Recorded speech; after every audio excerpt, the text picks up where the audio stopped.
Session 2, New Routes to Market, and the presenter is Daniel Esteve. Thank you very much. The last session with the word market, so I thought it would scare quite a lot of people. I know this conference has been great, and you're thinking, well, it's been great so far. What I want to try to do is, in this conference we talked a lot about digital devices, telehealth, games, education. And when I go to those conferences, I'm from the business world, I'm not from the research world. I very often get frustrated. I say, okay, we've got the problems, or some of you might have attended Dr. Fay's lecture just earlier on, and he comes up with a lot of good questions, and it's like the so what. And this is going to be a plea to show you how you can very, very easily change if you have a question, or if you have a problem, or if you have a solution. Instead of keeping it in the realm of the academic or the abstract, there are some very, very simple ways where you can bring it to the real world amazingly quickly. And very often when I see I've got a foot in both worlds, I can see the two of them kind of really, really struggle a bit. So my name is Daniel. I move around, which I shouldn't do. I'm a management consultant, and I work with a lot of SMEs. Some of them work in a digital field, others a lot in well-being, and the growth right now is digital well-being, telehealth, telecare. And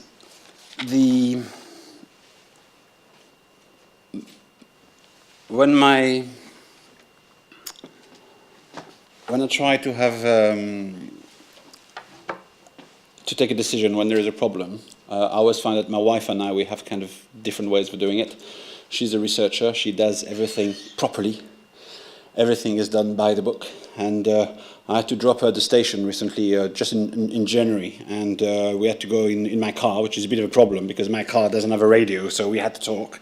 And at the end of this chat, we did accept that we had a problem, and for once it wasn't me, it was my son. My son doesn't cycle, and he should. I live in West Wales, and everything is up and down. It's very difficult for a child to learn to ride. So we decided at the end of the ride that we were going to teach my son to ride, which we thought was a very good decision. 3 days after her conference, I went to pick her up. Again, I used my car. Again, no radio, and again we had to talk. And that conversation didn't go very well because my wife was very fortunate. She attended a number of boring lectures, and she Googled a lot of things. So by the end, in 3 days, she'd worked out that in Carmarthenshire there is an excellent cycling club for my son. In Swansea, there is a specialist cycling shop where we could buy an excellent bike. And in Narberth, where I live, they've got a brilliant place full of spare parts. So everything was sorted. Unfortunately, by then, because she was gone, I'd gone to a specialist shop called Halford's. I bought a bike, which was red, because that's what my son wanted. And I booked a hotel in the Forest of Dean, and we cycled for 3 days.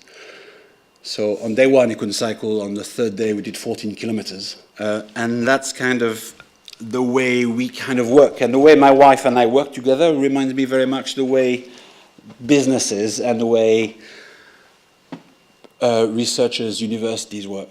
A lot of universities are really good at the long way around. If we had done it the way my wife wanted, we'd probably have bought a better bike. I would probably not have wasted so much money.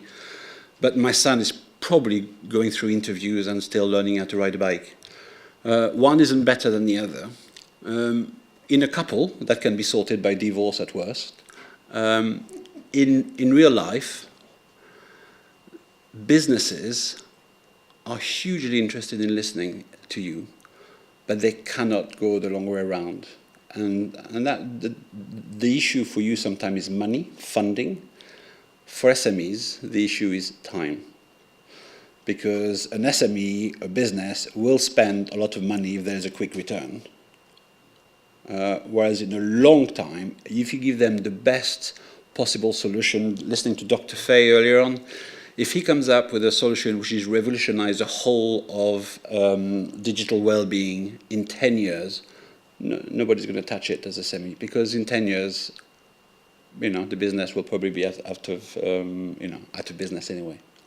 So today I'm going to mention that I'll talk to you a bit about that. The reality is, in November last year, the Chancellor was thinking about the growth forecast, and he was going to bring it back from 2% to 1.5%. 0.5%, very, very important. At the same time, I was waiting for the results of a tender, assisted living tender, and if we got it, if I managed to get it for my company, we would increase the turnover by 20%.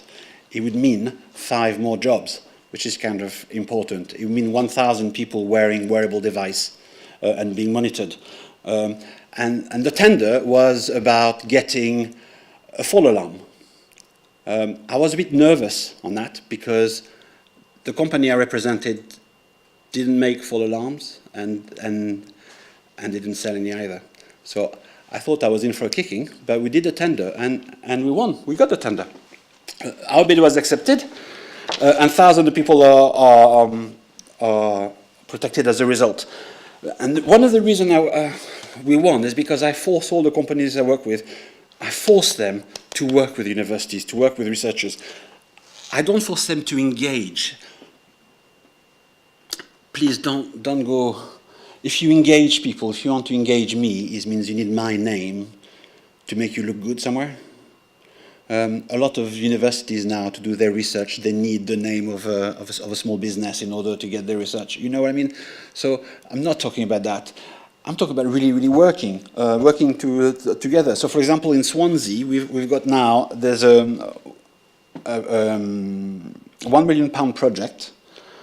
Well, they're looking for SMEs who are going to put forward £1 million for an innovative project. They're not really sure what it is. Now in Swansea, I just mentioned Swansea because it just happens to know the area. I know, I'm not knocking any other areas. No SME will put £1 million forward on a project they don't know.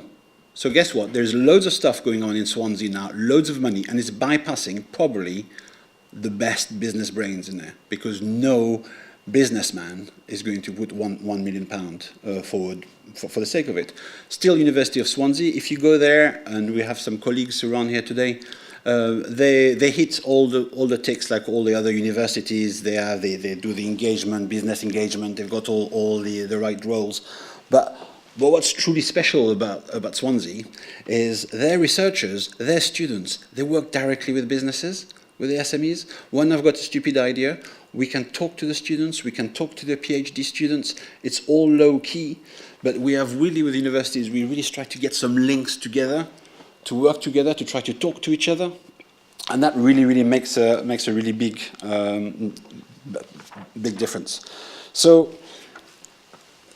the problem is how to connect. How are we going to get the SMEs? And how are we going to get universities working together? Why am I not talking about big businesses? Big businesses, they have a big plan. It's a 10-year plan. They've invested millions, if not more.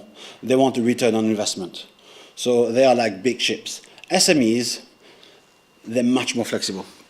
And the problem is, maybe you have a misunderstanding of SMEs, but I know for a fact that the reverse can also be true. So this is... there's Andrew Buckley said, British universities seem to scratch their heads when it comes to supporting businesses who are on their doorstep. Universities,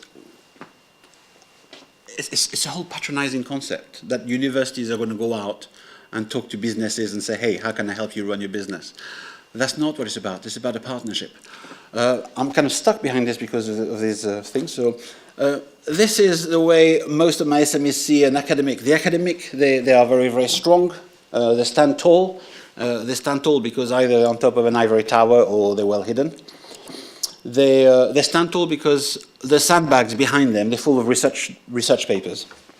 So, you know, they are credible people. They've done their research. They can prove, they can argue better than anybody else that they're the right people. They also have intellectual property. When I have challenge, I say, okay, you know all the work you're doing, what's the impact in real world? What impact are you doing in the real world? I know this is brilliant.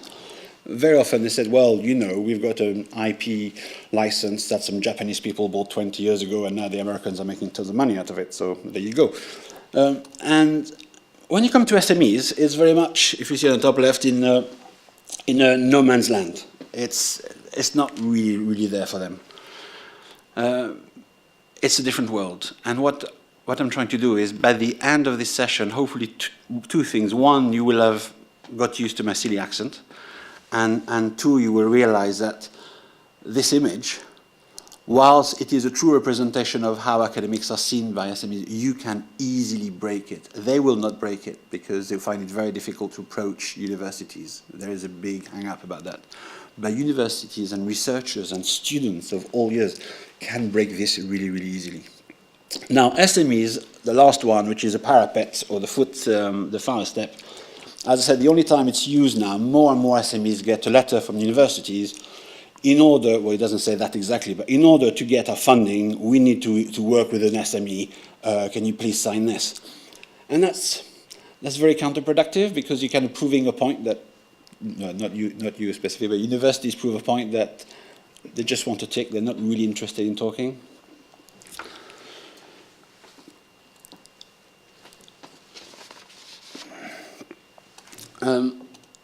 So last year, in this session, you were talking about technology isn't working.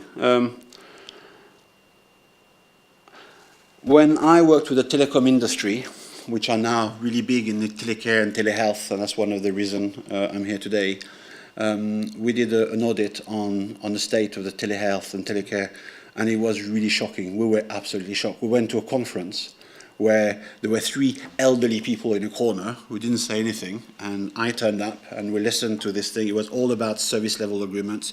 It was all about data. At no moment was a telecare and telehealth talking about impact and outcomes on the people. And unfortunately, I had to leave early, as always, so I went to see those 3 gentlemen and apologized to them and said, I'm really sorry I won't be able to hear what you say. I'm really keen to hear that, but unfortunately I've got to leave early. And they said, no, we're not saying anything. So I said, well, why are you guys here? And that's a national conference, yeah? And said, oh, well, the organizers wanted us to be there so you know, the audience could see what, you know, old decrepit people look like. You know, they were props in a presentation. I went back to my boss and I said, listen, we cannot do worse than those people. And I think we could have done slightly better than them, but fortunately, because we do work very closely with, in our case, University of Swansea, we made a really, really big difference. So SMEs, they really are worth talking to. They create new solutions quickly. They're not tied to existing solutions. If there is a wrong solution out there, they might not detect that. You probably will know that. But if you go to SMEs, to your local, I mean, you know who your best digital, they don't have to be health. Think about digital technology. Which one are your SMEs, the high-tech technologies in your area? If there is a solution that you don't like, where you think technology doesn't work, go there and say, tell you what, that's my problem. This is what's going on. It doesn't work because of, and you have the expertise to know why it doesn't work. And let them come up with a solution. They'll come up with a solution which is pretty short-term. They will excite you, and you'll come up with a solution which is actually better, but in 10 years. And the conversation will be to try to come up something in the middle. And I work with a number of industry, and this happens time and time again. When I met Hannah Marston, and I'm so thankful she asked me to come in today, because I talk to a lot of businesses and a lot of universities on the one-to-one. And I was thinking, well, let's see if we can do that. Try to talk to more people as a group, and try to engage people together. So, how do you engage an SME?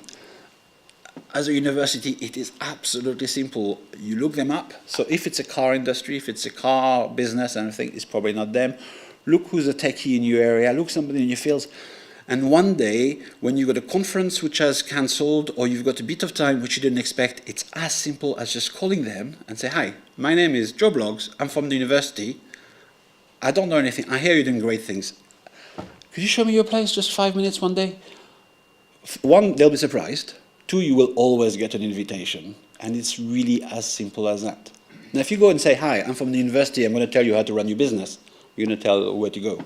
SMEs are doing very, very well in the UK. So they know how to run their businesses. That's not the issues. But by you going in there, remember, they think you're down your hole down there. They're not going to come to you. They're a bit afraid of you. If you go and just do the first opener, they will more than welcome you. You will learn tremendously about the capacity of businesses. 1970s business, you know, you've got the design here, and then you've got the boss at the top, and you've got the secretary there, and you've got the factory next door, and the designer might have come in. Now the world has exploded. You could have a little SME with 12 people next door, and their head designer is in Australia. The guy who runs all the programming is in India. Their factory is in Shenzhen. They probably own part of a factory. This little team you have, when you start to scratch, you will be amazed about what those SMEs can do. Prototyping, production, all of this, you frankly don't have to worry about it. They can do that for you. But what you can do to them is challenge them. And the first thing to do is just get in touch. So yeah, National Centres for Universities says, you know, why is it important for SMEs to engage with universities? Why? Why is it? SMEs are doing fine. All the stats demonstrate it. The SMEs are doing fine. It reminds me, when I used to be a teacher, I used to teach an autistic child who didn't want to socialize, but he was quite happy to be not socialized. He didn't miss anybody. He was on his own all the time, and we were all trying to engage him, but he was really, really happy to be on his own. So the SMEs, as far as they're doing fine. They're producing some fantastic solutions, which by definitions is making the business work. Imagine if you could go in and you could say, actually, your solution, you could do so much more. Imagine if you work together. Universities, you're doing all this brain work here, and then they're doing all the building work here, and I think in this world now is changing a lot. A lot of the research in the States is the integration between university and researchers. I mean, a lot of the top businesses create a lot of PhDs in Swansea. We got some top businesses. We're financing the PhDs. It's all working. It's all working very, very closely, and we can make that faster by you guys just reaching out. And as I say, you could be a student, you could be a head of business, you could be a professor, you could be a doctor. I work with the University of Swansea. I do a lot of work in the United States. With Institute of Technologies there, and we talk to loads of different people, and those conversations really, really revolutionize everything. So that's one of the that's what the big drawing at the top left is. It's about putting your head above the parapet. There is, at the end of the conferences, it's always excited. You've seen the 21st or the 22nd century and everything, and then you go back to the 20th, because you know somebody else is in charge of making your ideas happen, or somebody else, if you are unhappy about something, you will pass it on to your system, whatever, and something will get done, all this passive. Why not you? Why can't you just call the local business and say, hey, I can guarantee if you do that, your universities will be very pleased about that. Kind of reminds me of, you know, if there is a gorilla in your bed, what do? Normally you go and sleep somewhere else, unless you're married to him.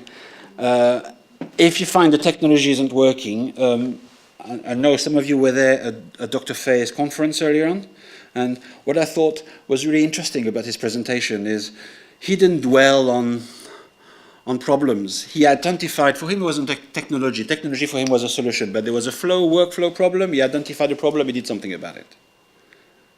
And he challenged, and he used, on loads of his slides, he identified other businesses. On the bottom left, he worked with somebody else. You had loads of different people working like that. So it really starts from just a phone call. Doctor, student, professor, researcher, you can do it, and it's exciting. So what's the job of the SME? The SME's job is really, really simple. They are looking for a problem. They are outstanding at finding a solution to problems. Finding the problem in the first place, that's a tricky bit.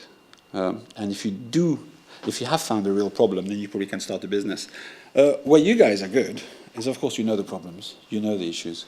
I'll give you a practical example. CPR Global Tech, company for which I worked, they came up with a wearable device, and which was, frankly, the best thing ever. It was the best device ever invented, we were sure.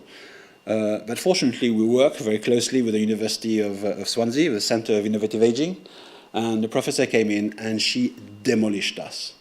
I mean, our brilliant idea, which was the best, at the end of 15 minutes of her time, she demonstrated to us very quickly that what we had a tiny solution to a tiny problem, which is part of a much more complex area. It was about 20 minutes, 10 minutes of our time. It was so invaluable. We went back, we challenged our engineers, we started, and we came up with a comprehensive solution. And part of the comprehensive solution was, we came back to this fall alarm. We just cannot build a reliable fall alarm. Everybody who says they can't. Look at the... So we said, okay, it's still an issue. So it's fall alarm, incapacitation, and isolation. So we'll work on incapacitation. So right, we'll accept we can't do anything but falls. But as soon as you hit the floor, I can tell you, we're going to know about it. We're going to know. We're going to put the systems about it. So that's how we got the bid. My first line in the bid was, I know you want fall alarms. We don't sell fall alarms. But what we're going to do is we're going to reduce incapacitation time to bare minimum. And if somebody out there sells a reliable fall alarms, then fair enough, please give them the contract. But if it's not reliable, you have to look at our contract. And the way we did that, the way we could be arrogant and have to bid for a contract of kit we didn't have, is because we work with, in our case, the University of Swansea. You represent a lot of universities, and when Professor Berholt came in, she didn't talk to us about our business or whatever. She gave her professional opinion on our kit. And more than that, she brought context. She demolished, as I said, everything. You would have never seen the boss of CPR Global Tech. I've never seen a man happier. Because suddenly he had a clear, contextualized, massive problem to deal with. And he has a muscle to deal with it. Now, that was just last month they won the Queen's Award for export. So, you know, it does work. And we did, they did get a 20% increase in turnover and everything. So it does work. So this is business. These are two famous business people, and they're doing business. They're making business, and very often when I go back to my wife's world or my old world we're knocking them, because do you know they probably don't know the rules, and do you know the guy on the right or the whatever probably is not playing properly or whatever. Guys, if you're not in the game, you don't have a say. You know, I have seen, I'm not mentioning companies, some dreadful telehealth, telecare systems coming out, brand new, with amazing marketing, amazing branding, and the solution is still 20th century thinking with 21st century technology. And I'm not blaming the businesses. They've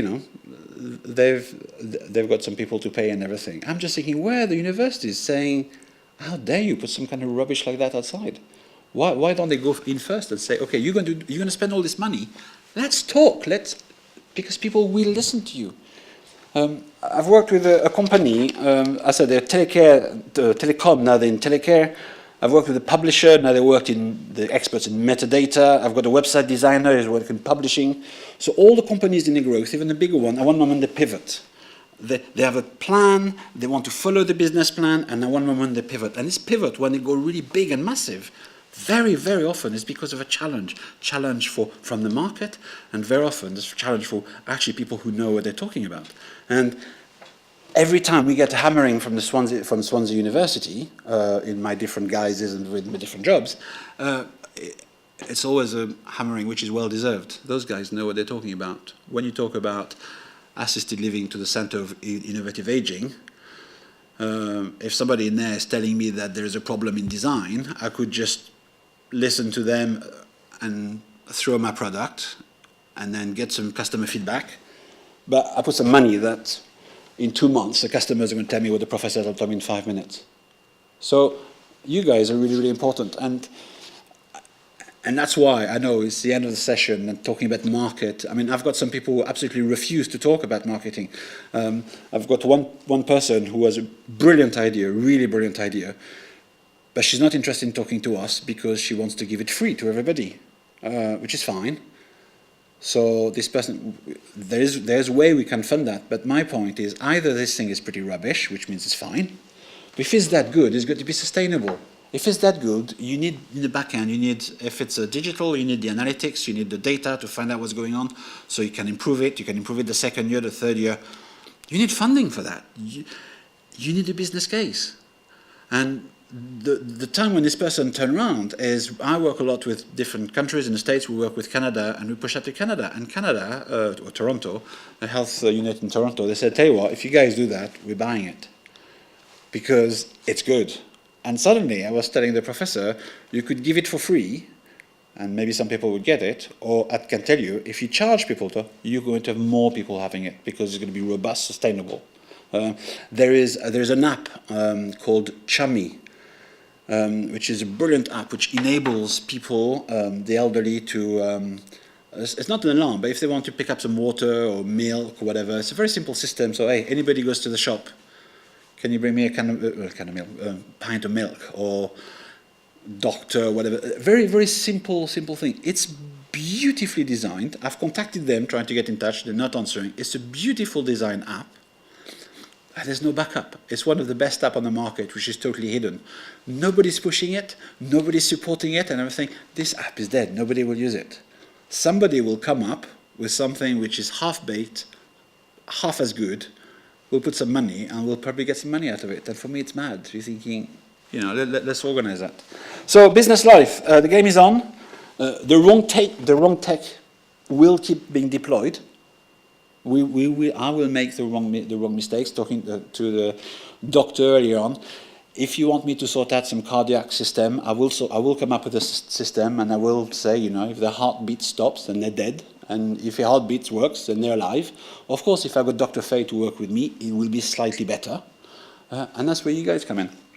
And the way to do it is just, the next time you've got a meeting cancelled, a bit something, just, you know, look around, say, all right, is there a high-tech business in the area? Just introduce yourselves, can I have a visit? I promise they will be amazed, and they will love to show you around. You get to know people. And after 2 meetings, you will have learned a lovely company, and nothing will have happened in your mind, and you will have met some lovely people. But maybe your mind will have gone tilt, and you say, oh, why don't we use those people? Why don't we do this? And then the conversation will end up probably somewhere we can't even think so. So that's for me is the university. You have a lot of marbles, but you're keeping them to yourselves. And you guys not playing with the SMEs. The SMEs are playing.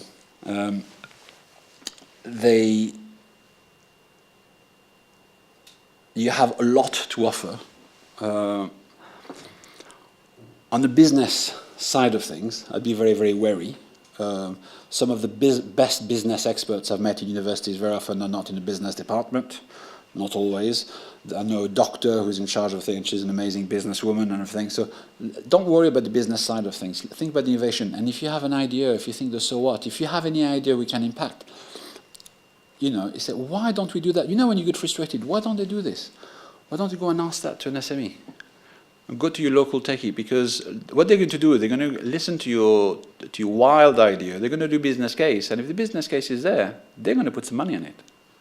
And eventually, this company might change entirely at your reverse. And the point is, you guys are in here because you want to change the world. You want to make the world for the best. And so are the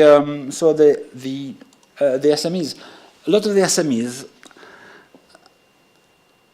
you know, some of them, the dead boys, and they can't be trusted. And there's some issues, you know.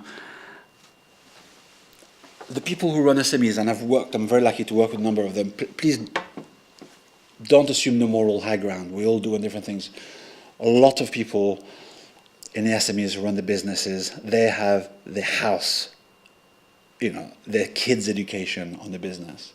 It's not a hobby. It's a passion. They've got everything on it. So when they ask you some really hard question about, is your idea any good, you know, when they take a decision, it's not a research paper, it's not anything like that, you know, they could lose their house as a result of that when they pivot. It's massive risk. So there will be a problem of language, which I know coming from me, you're going to think it's a tough message to take. But yeah, you certainly do not have the moral high ground with SMEs. SMEs, they want to change the world. They are as passionate. I don't think you can be a successful businessman, businesswoman, if you're not passionate about what you're doing. Now, the way they're doing it, working with you might be different. In terms of the talent, we've got one company in Swansea who is famously unknown. They are massively known in the United States. I mean, they've got more PhD and doctors in there.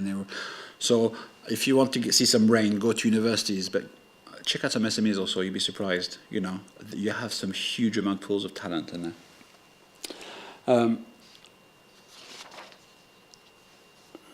So basically to reframe the issue, it's not about what you can do for them.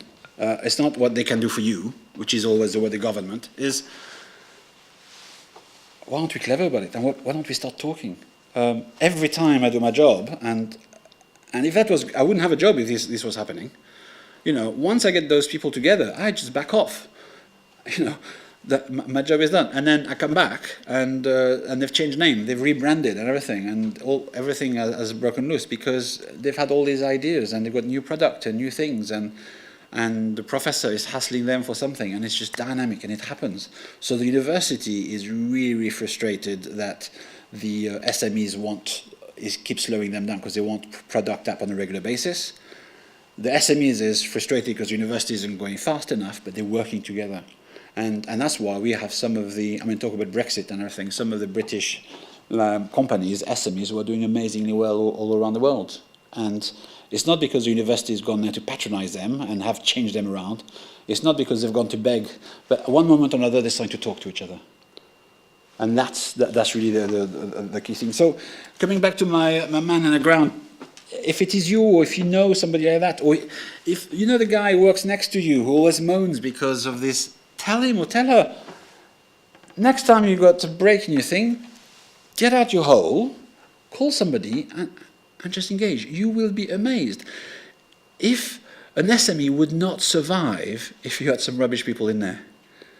You know, to be sustainable business-wise, it's a hard job. So it's not an experience you're going to lose. So you start to understand why now. I thanked Hannah for inviting me here today, because I know it's not exactly the kind of lecture you're kind of used to here. It's like a plea, and that's why at the end. So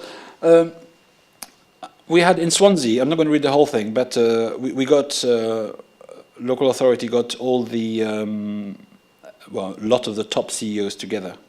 And they found a report which I found, and they read it to them. Significant differences also exist in the propensity of SMEs to innovate across LEPs. LEPs with higher product innovation also have higher process innovation. Innovation-active SMEs are better able to identify and access HEI-based expertise. This is the absorptive capacity. You know, if you talk to them like that, you know, they had in front of them 12 top innovative CEOs who all have a world profile on the company, and they just patronize them with some gobbledygook. So talk English, whatever, I say tough for me, but just what do you want? Keep it simple, you know, and you'll be absolutely amazed. If you can't find any SMEs, give me a shout, or if you really have a solution that you really want to do in universities, put somebody in charge and say, right, get on with it. Start the prototyping. And you put somebody in charge of prototyping their ideas, and then this person suddenly will be in a world of hurt, but at least this person will start to learn the skills that are needed. And then, instead of looking for an SME which has the solution off the shelf, you're looking for an SME which has the skills you require. And very often it's quite different.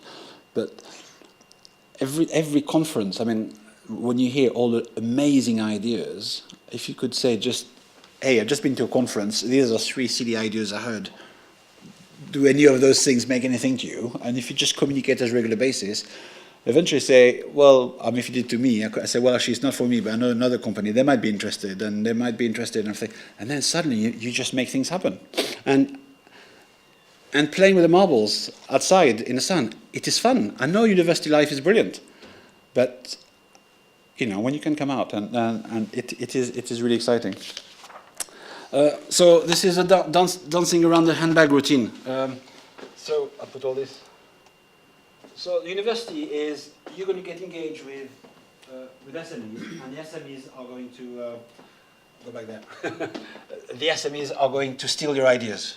Okay, that's just a fear. That's a dancing around the handbag. That's fine. That's, you are very proud of your IP. Businesses too.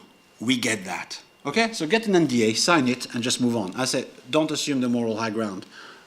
We sign NDAs all the time.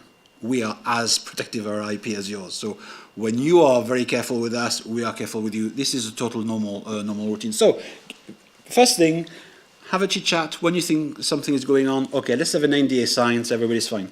Academic concern, marketization, yes. Are we there to sell things?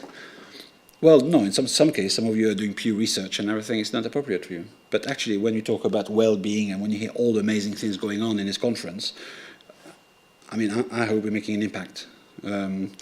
Business need. We're going to go on a business case, sustainability. And if there is a business case and it's sustainable, then there is no risk. The problem is the university want to do the best. The business want to do good enough. Because good enough can sell tomorrow. Best will sell in 10 years. And in 10 years, my business might not be around. SME capacity, it could be 8 people next door. You'd be amazed what they can do. Prototyping, production, app development, wearable, innovation, it is fantastic. And all of this will come from 5, 6 different countries at the same time. So don't hesitate to dance around the handbag. And to get to the end, if you had to put a solution forward, what would it be? If there was a problem, what would it be? If I sat you down in front of my SMEs, what would you challenge them on? Is your idea any good? And that's a tough conversation when you've got people saying, well, is this any good and how do you know? If it is, it will be bought. And suddenly you get source of funding. Now, a lot of the people I work with, they're interested in my businesses because they've got one research project here, and they've got a bit of a gap in the middle, and they want to keep their researchers. So what could they do with the SME to keep their researchers on board? And I was thinking, well, just be bigger than that. Why don't you get yourself a source of income, a source of funding, so that when you have a gap, you can still use your researcher, but you use them for R&D rather than just keeping them busy for just waiting for the next project. If the whole free thing is really, really lovely, but if people only want it for free, ask yourself, is it going to be sustainable? Where are your local SMEs? Check them out. I mapped out all my, well, I would, I guess, SMEs, which one are the best one, which one are the techies, which one won a prize recently. And don't wait for whoever's in charge of business in your university to do that. They also have a totally different agenda. I'm just thinking about, the straightforward researchers, professors, doctors, students. Who are those? Just go and say hello. Doesn't have to be local. There's one company who challenged me and I couldn't find anything, so now we're working with a company from Belgium who's providing us a solution. We found them in a conference in Birmingham, and they're brilliant.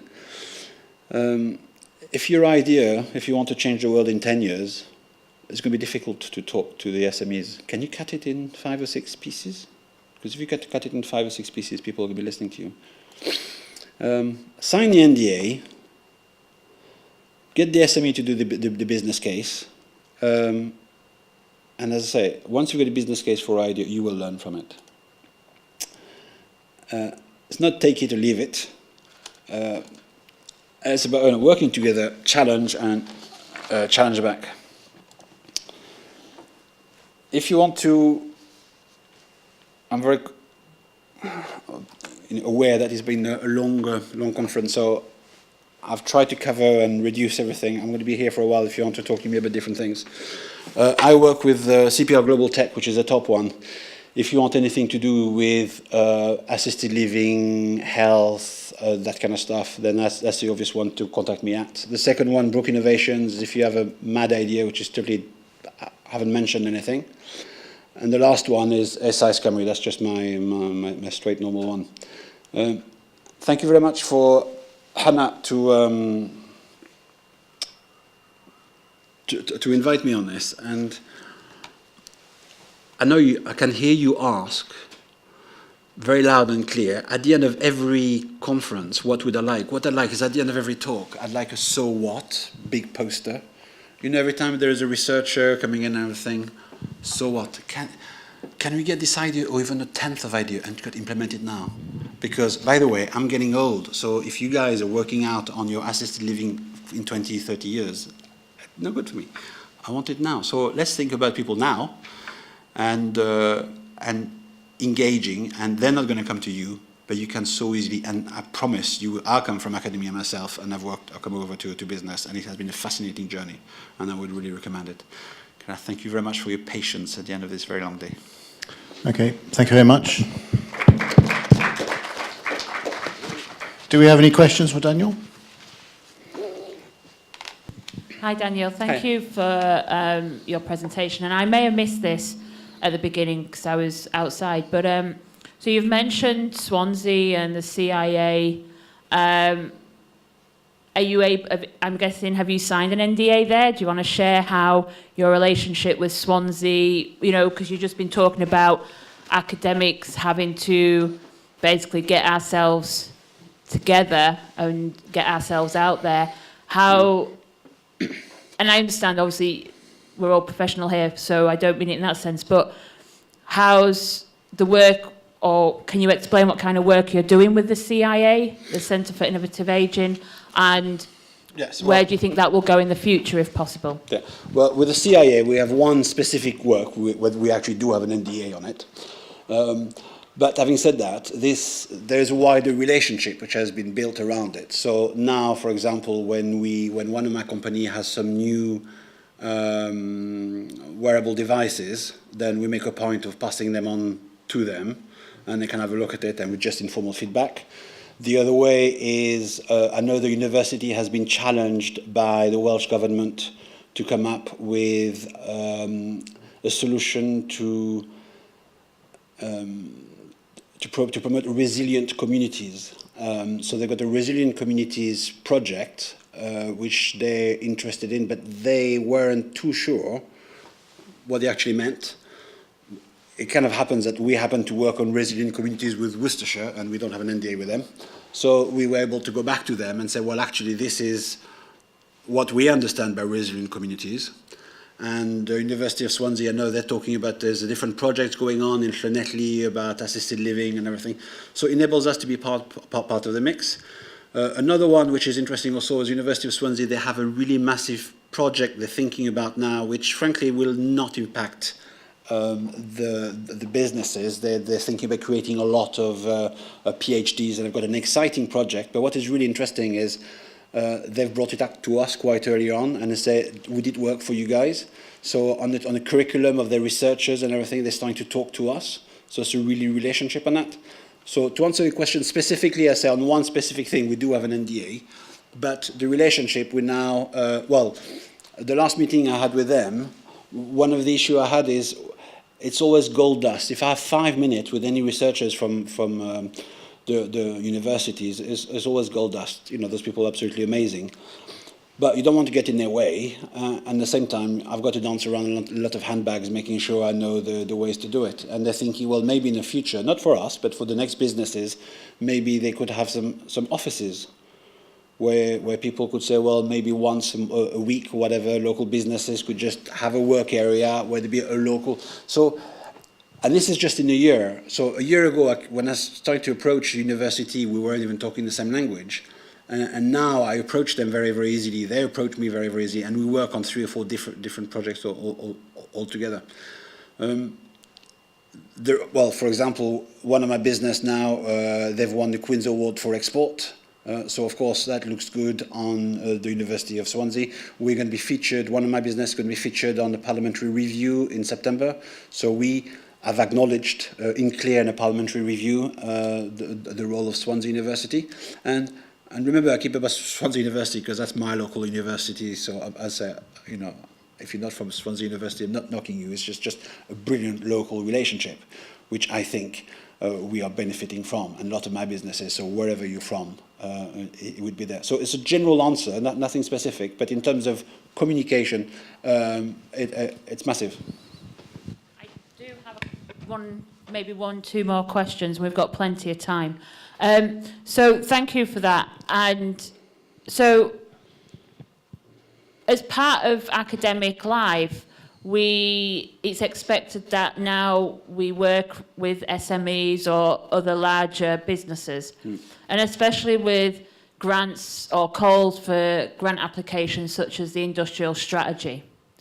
Now, for many academics, they get into academia because they want to do the research, and obviously yourself and other SMEs, you do your thing as well.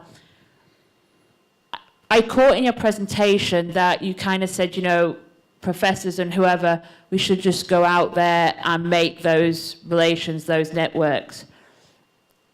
In a way, I don't disagree. However, I also feel, from an academic standpoint, there's a lot of work, time-wise, because of teaching load, research, etc. I like what you just said about the notion of maybe a Swansea with like a drop-in once a month, that kind of drop-in centre, for want of a better term. I wonder if that's really a way to go.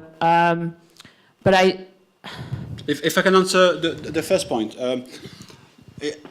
In terms of time, I don't really want to open this can of worms because I literally have been on both sides of the angle, and I can tell you that I'm still not too sure who's working longer hours. In terms of, it would be nice if the SMEs had the confidence to approach you, but you guys are very scary. Remember, we have a lot of extremely successful businessmen who have arrived, or businesswomen, who have reached a thing, a totally different path from what you have. So approaching you, and with the language that you use all the time, you're not even aware of it, it is very, very scary. At the same time, because of the pressure you have to involve SMEs, it seems to me we have the perfect storm now, where on one way, you have to talk to us. At the same time, it makes total sense for us to talk to you. So who's dancing around the handbag? Who's going to do the first talk, the first chat? Now, so for example, in Swansea, if we send the professor, the dean of the university or whatever to go in first, you will scare everybody. So very often we're working with students. So one of the first things we did is when we worked with an app, I asked the university, I need a student for a day to work on an app. And he came in. And that we started like that, and then we worked with the IT department, and then we ended up working with the CIA, Center for Innovative Aging. So the relationship can start small, but now I know when Professor Berholt wants to come to some of my small businesses, they're not scared. Whereas the first time round, everybody was polishing all the chairs and everything because the professor was coming, and that was, in terms of cost, it was massive because we had a whole team of just cleaning everything for half a day. Now, relationship, and just before, when I was rehearsing that, I just had a call from somebody from the university. So I think we're at a good time now. We have to be innovative. If you're going to send me one of those things, say, can I support you in your bid, in your funding? Why don't you send a student at the same time so we can get to know each other? Because then, instead of me signing the form and saying, let's please the university, but I'm not here to please the university, I'll get a relationship. And then I might actually ask you about this, and something will come out of it, because I guarantee my SMEs are as committed on what they're doing as you are. And this is the right time to do it. Because of the pressure, now I have had some letters from universities, literally, where they just want my name on it, and that's it, just to get the funding. It's as plain as that. And they're kind of missing the point. I mean, I don't mind, I say, if you want the funding, get the funding, but there's so much more we could do. Come and talk to me, explain to me what you're doing, and there might be a match there. And if there isn't, we're always happy to engage. So that's why it's kind of weird for me to say, and I didn't show you stats and everything, because I can't put stats on plea. And it's pleading for you guys to understand how it works. You're put under pressure to work with us. I think it makes sense. I think we are going to keep producing solutions, regardless of you, and we are going to get it wrong, which is hugely frustrating. Remember, my 3L people were there, showed as a prop. So all the dynamic is there for us to talk to each other. And those little businesses in grey shutters door or in the technology park you have and everything, when I used to be in academia, I used to drive in front of them without even looking at them. I can guarantee it's fantastic what's going in those places.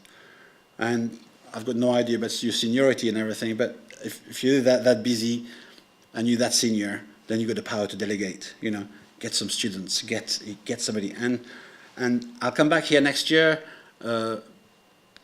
probably down here, and then hopefully some of you will share your activities, and one of you will say, well, Daniel, that was a waste of time. I talked to 2 or 3 businesses, and they don't have a clue what I'm talking about, but I guarantee all the others will say, well, actually, it worked in my case.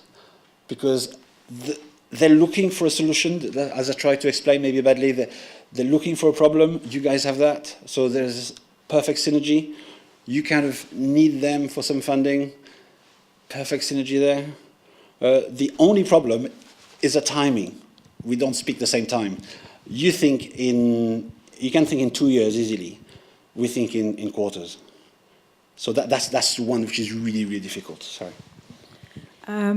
I was already convinced, I think, when I walked in here. My question for you is, I'm a research assistant and PhD student, but also clinical psychologist, and I really think that a lot of the technology, that is already available, you can use that and adjust that to tailor to what researchers want. But how do I convince my research group? Because I'm an early career researcher, I think, as you call it. So why would they listen to me? Because I've tried. So do you have some advice? Well, you have an issue in your mind. Just show Dr. Fay. It's a bad quote, but he said he likes when it's a mess because there's opportunities. I think he said something like that. If you have an idea, I think going out of your side to go and contact people directly, contact businesses directly, it'd be interesting for you, and then you'll be able to put a proposal with a CEO on the other side, and then when you go there and you say, right, okay, I've had an idea, I've talked it to 2 or 3 people, not enough, so you have to sign NDAs and everything like that, and then this is what they can do for us. You know, all your ideas that we can do, they can do the prototyping for you, they can do the NDA. The IP, universities who are really, really afraid of losing their IP, we 100% get it. We totally understand that if you think you're going to lose your intellectual property, you're not going to work with us. We totally get that. So from the day one, we make sure everybody is at ease with that. Yeah. So here it's kind of difficult. I always find that in my, having gone around through the blocks a few times, managing my people has never been a problem because, frankly, it's my job, so get on with it. But managing my managers, that's always been a fun one, and to get them. So, yeah, maybe you can be given a bit of time to just put a proposal forward and get a techie company with you and explain what they can do, what you can do. And just a one-page proposal, this is what I can do. Yeah, I entered a business competition, went into the finals, but then didn't get anywhere. And I contacted a company in Finland, I think, and now they have a UK presence, so I do need to follow that up because it got stranded somewhere. And was another company that went bankrupt that did exactly what I would want it to do, but they don't exist anymore. So, well, Finland, my biggest companies I'm using, the most important, Finland, Israel and Sweden are amazing countries. You find those people and you give them a good idea, they will find you funding, but they will give you'll have to have a good business case, which is, so, you know, they'll give you a hard time for that. And every time they will give you a hard time on the business case, you will learn and you will improve your business case and they will make you have even a better idea than you have. But yeah, so this is really worth it. But if you want, if you contact me on one of those and I can give you some other contacts and you can take it from there. But the thing is, I don't know what university you're from, I don't know your people, but sometimes there's a certain, we used to doing what we used to doing and I'm not paid to do that. I've had one person actually, I'm not paid to go out and talk to people, and you think, no, you're not, but isn't life a bit more important than that, you know? Yeah. University of Edinburgh, right. And we do, are building up a network with the informatics department, but I think it can be so much quicker if you get companies involved somehow, but... Anyway, well, in terms of, if you think about the designing of apps, we had one university who wanted an app and they had a two-year project. We can turn you around. One of my companies Brook Innovation, the second one, they can go from idea to a working app for a wearable device with all the data going to an app and to the cloud it's a 2-week turnaround to have a functional demo. We're talking in weeks because if it's good, we want to tweak it. Month and a half, 2 months is going to be on sales. It's that quick.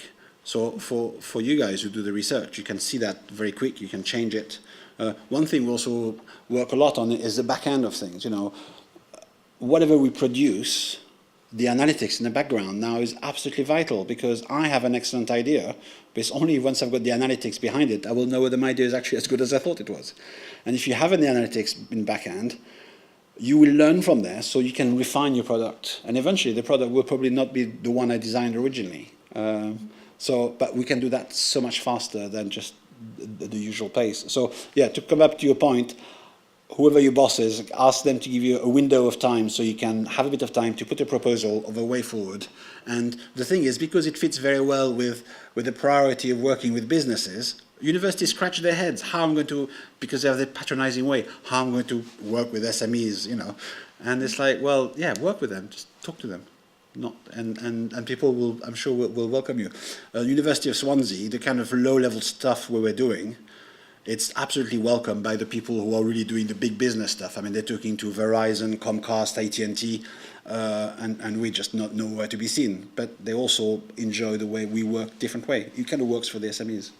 So the big people at the top who do the big business relationship and the multi-million-pound deals, they're also quite happy that the Centre for Innovative Aging is getting on smaller deals with us.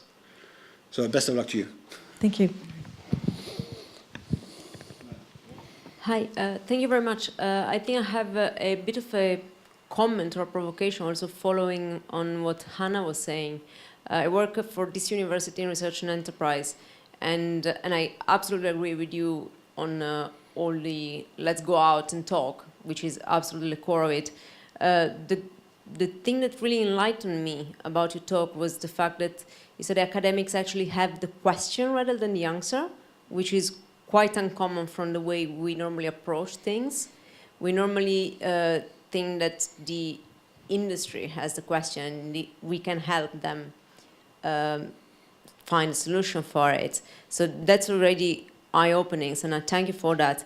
But following what Hannah was saying, it's really difficult in terms of capacities, because both yourself and ourselves are super busy, and we don't really have the capacity to think outside of the box. So Hannah was saying we are teaching, we don't have time to go out and talk to companies. And I know companies are struggling with their own prototype. They don't necessarily have time to think about the next solution. And on top of the whole thing, there is the fact that really, even if we talk about the new problem and we find the new solution, yet we don't have the capacities, we don't have the people, and often we don't have the funding. Right. So if you can comment on how we can actually break this conundrum, that'd be great. Right. So the first thing is going to be a strategic decision. Are we going to communicate or not? The second thing, the reality does come in. So, for example, you run courses. Why don't you invite on some of your courses or the introductory courses and some people from local businesses, you know when you do the plenary or whatever, and say, well, just come and get, here's a free ticket for this lecture. There's a lecture we have on this and everything. Now the people will come in, they probably get some of it, won't get some of it, but at least you've done the first opening.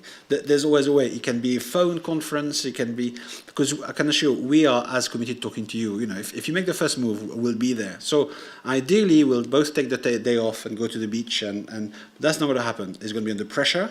And it could be a phone conference. Most businesses now work on international scales, so we can do that. As far as once we have put our teeth in your problem, and we have had the opportunity to come up with a business case, we will take the project away from you. We will find the funding. I've had universities coming asking for money. We're not here to pay for research. We can't afford it.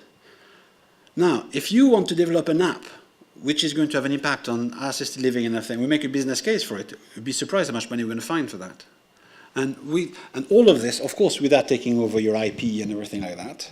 But of course, we would still need your brain. So I think as soon as you've done a case for your idea and you've convinced an SME, then you can focus on what you're good at, which is focus on the next problem and next thing, and let the SME focus on what they're good at, is to take your problem on board and come up with a solution.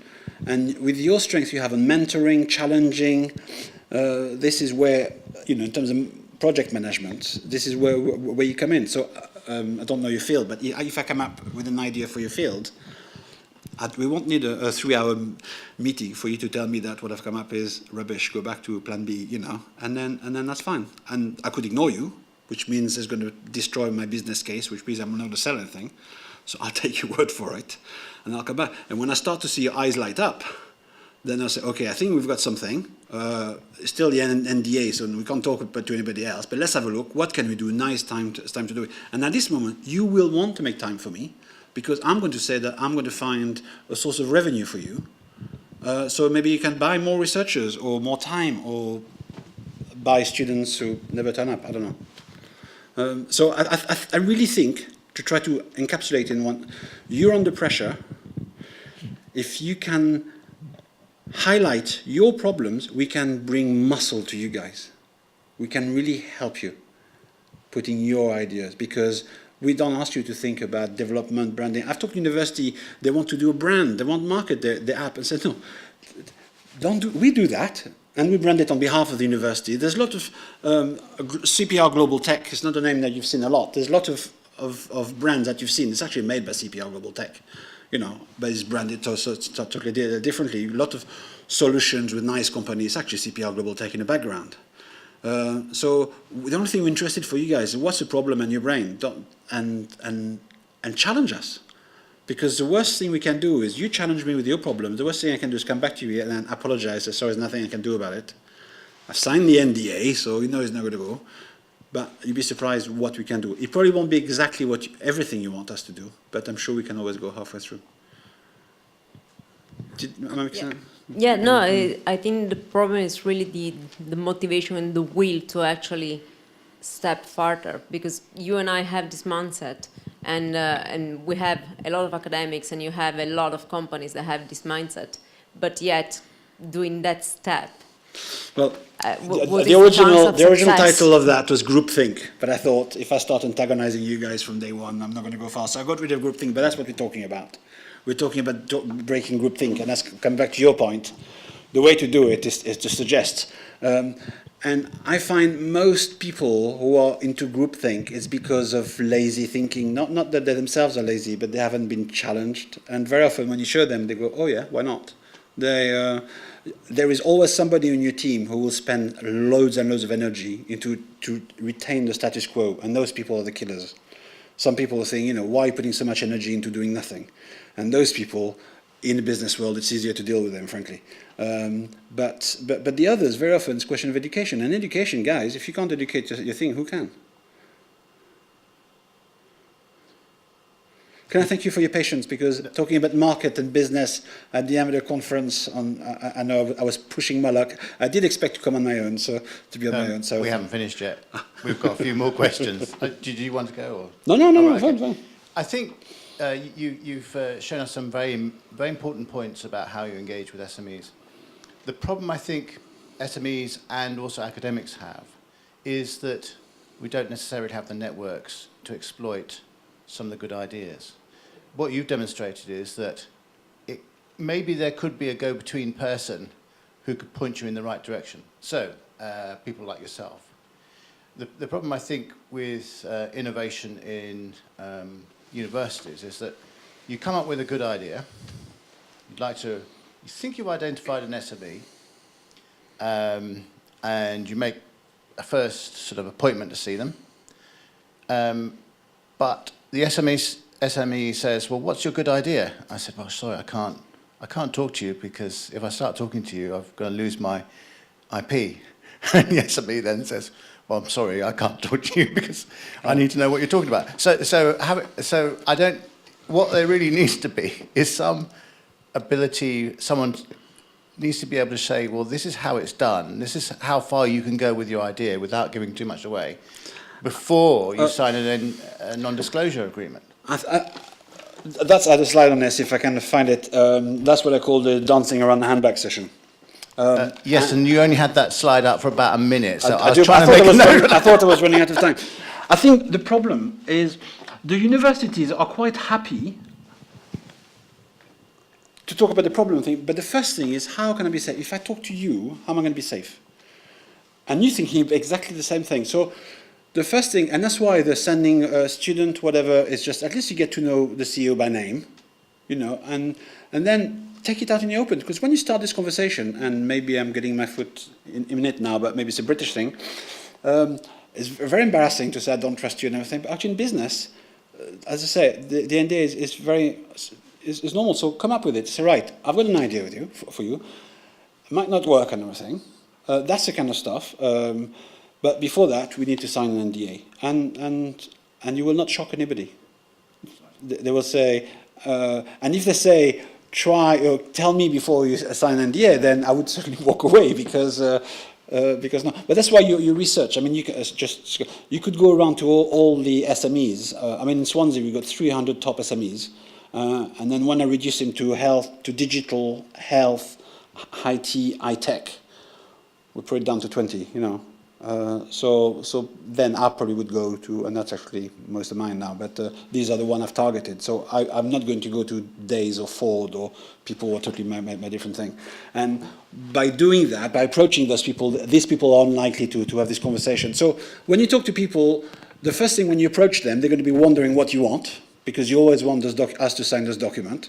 If you say, oh, I just want to look around your thing, it'd be lovely, most of them will be CEOs, they're passionate, showing their business to anybody, they could do that all day long. They are passionate, that's their baby. And then you say, well, actually, I have an idea, are we okay if we sign an NDA? And they'll be happy with that. Actually, sorry for being too realistic, but often the problem comes from us, and I'm fully aware of that. But even signing an NDA is not such a straightforward process. And I have to say, indeed, normally the problem is raised by the university because SMEs don't have a problem in reading an NDA and signing it up in 24 hours. But when it comes to universities, we are really entangled into a lot of administration, and times can become very, very long for an NDA. So going back to the practicalities, yes, well, it's true, it's easy. And you've hit the word, when things fail between the two of them, it is time. It's not money. If you want funding, we'll find funding. But sometimes we get to a moment where, frankly, your time scale and my time scale are just not compatible. So in the University of Swansea, for example, we always have a go at each other because they're way too slow for me and we're way too fast for them. But we come up to this nice arrangement, and it kind of works for both of us. Frustrates both of us, but we're both happy because for the overall, it makes sense. But I've worked with many other places. It's just not possible. So then you are being pushed to working with businesses. You'll have to learn the business language, and the best way to learn the business language is to understand the time frame, get the time frame, all the rest.